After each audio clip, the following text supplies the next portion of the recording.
Use words that work. That's a key to cracking the confidence code.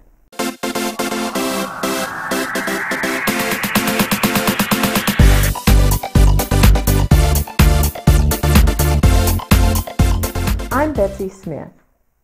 How many times have you used the phrase, I have to do this, I should do that, I need to do this?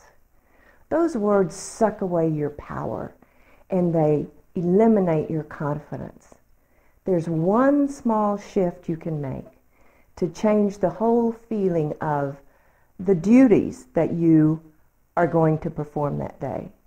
And that small shift is change those shoulds and oughts and needs to I choose to, I want to, I will.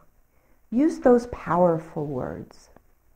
I have a friend whose son was a senior in high school, and she was complaining to her mother that she had to take him to school and pick him up every day for a week because his car was in the shop.